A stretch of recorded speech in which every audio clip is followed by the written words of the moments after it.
오늘 우리가 읽은 이 말씀, 너무나 잘 알고 있는 말씀입니다.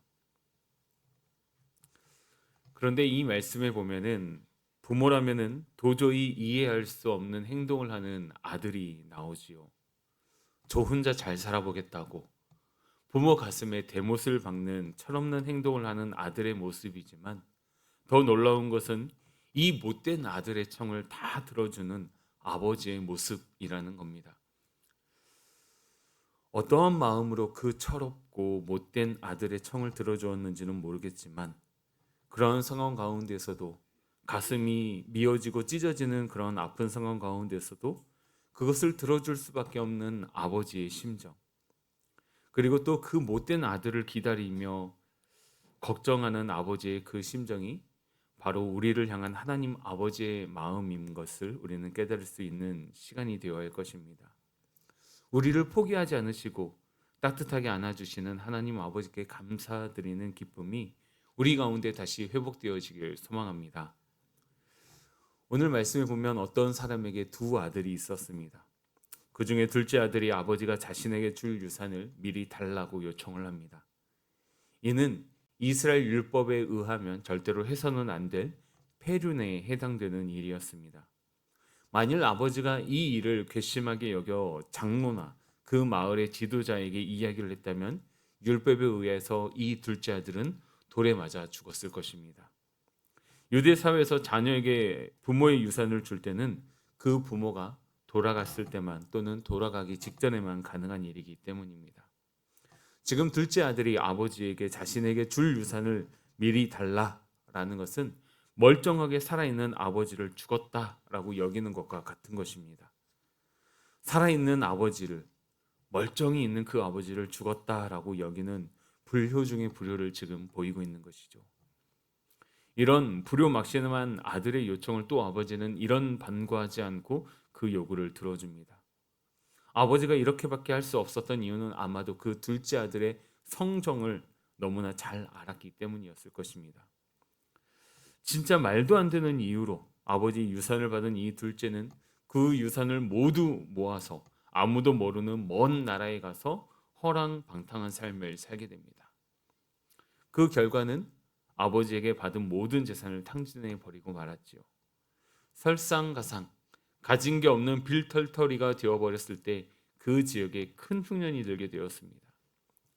이제 궁핍해져서 굶어 죽을 수밖에 없는 그가 할 수 있는 일이라고는 다른 사람의 집에 들어가 종이 되어 일을 하는 것뿐이었습니다. 하지만 그마저도 쉽지 않았습니다. 그에게 주어진 일은 돼지를 치는 일이었는데, 유대인에게 있어서 돼지는 부정한 짐승이었기 때문이었습니다. 그가 돼지 치는 자가 되었다라는 것은 그가 얼마나 비참한 신분에 놓여 있는지를 간접적으로 보여주는 대목입니다. 심지어 일을 하는 동안에도 충분한 대우를 받지 못했는지 너무나 배가 고파서 돼지가 먹는 쥐염 열매로 줄인 배를 채우고자 합니다. 그런데 그마저도 여의치 않았습니다. 이때 그가 생각한 것이 무엇입니까? 오늘 본문 17절에서 19절 말씀에 나오는데 다시 한번 읽어보도록 하겠습니다. 이에 스스로 돌이켜 이르되 내 아버지에게는 양식이 풍족한 품꾼이 얼마나 많은가. 나는 여기서 줄여 죽는구나. 내가 일어나 아버지께 가서 이르기를 아버지, 내가 하늘과 아버지께 죄를 지었사오니 지금부터는 아버지의 아들이라 일컬음을 감당하지 못하겠나이다. 나를 품꾼의 하나로 보소서 하리라 하고, 그는 비참해진 자신의 모습을 보면서 아버지의 집을 떠올리고 그곳으로 돌아가기로 결정합니다.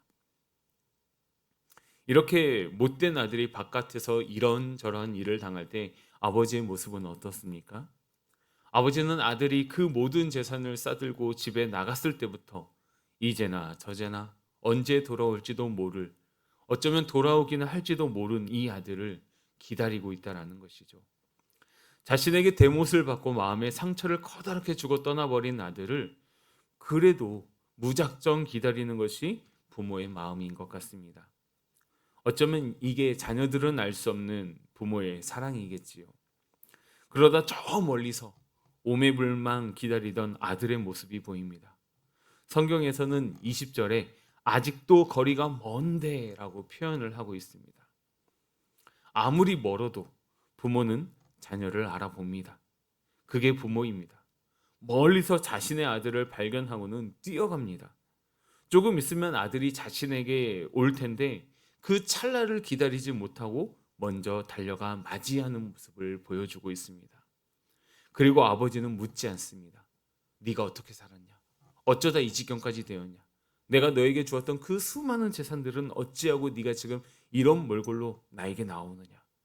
묻지 않습니다. 그저 그 아들을 보고 안아주고 입을 맞춰줍니다.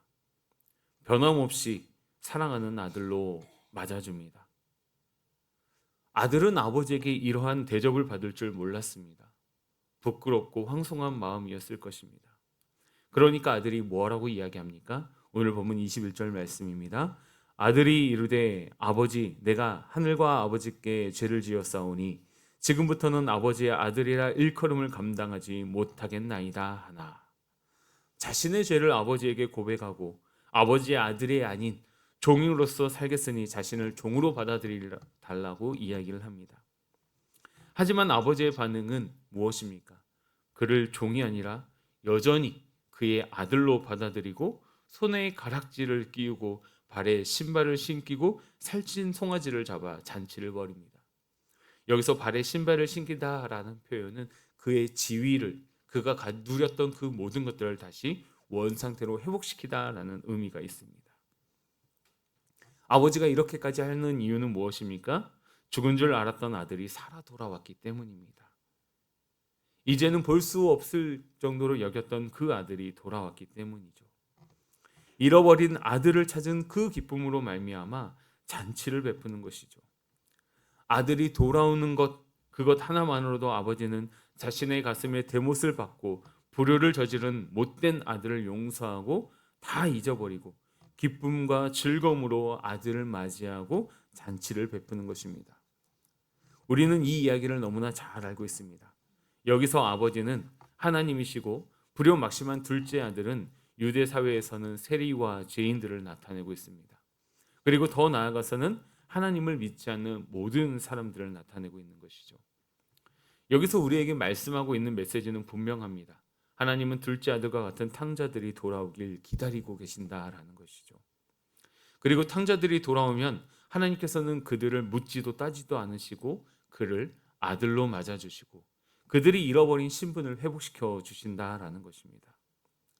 사랑하는 영가족 여러분, 우리 모두도 둘째 아들과 같은 이러한 탕자의 모습과 시절이 있었습니다. 그리고 어쩌면 지금 우리가 이 시대를 살아갈 때 때때로 우리의 옛 습성을 따라 탕자의 모습으로 되돌아가고 있지는 않는지요. 그럼에도 불구하고 하나님 아버지는 기다려주시고 여전히 우리를 사랑하여 주시고 우리가 하나님 앞에 나올 때 세상 그 무엇보다도 기쁘게 맞아주신다라는 것입니다. 우리는 세상의 방법이 더 좋아 보여서 세상의 방식이 더 빨라 보여서 세상의 것이 더 잘 되는 것 같아서 등등등 여러 가지 방법으로 하나님께 상처를 주고 떠나지는 않았는지요. 오늘 이 시간 우리에게 주신 너무나 잘 알고 익숙한 이 말씀을 통해서 우리의 삶을 다시 한번 돌아볼 수 있는 시간들이 되시길 바랍니다. 그리고 아직도 세상의 방식으로 살아가고 있는 모습이 있다면 회개하고 하나님께로 돌아오는 인생이 되시길 바랍니다. 그리하면 꾸짖지 아니하시고 기억하지 않는 하나님의 풍성한 사랑에 영원히 거할 수 있는 우리 모두가 될 것입니다. 그리고 마음에 품은 전도 대상자들을 아버지가 그 아들을 기다리는 것과 같이 오매불만 기다리고 있는 하나님의 품으로 인도할 수 있는 우리 귀한 영가족들 되시기를 바랍니다. 우리가 읽고 들은 말씀을 위해서 기도하겠습니다.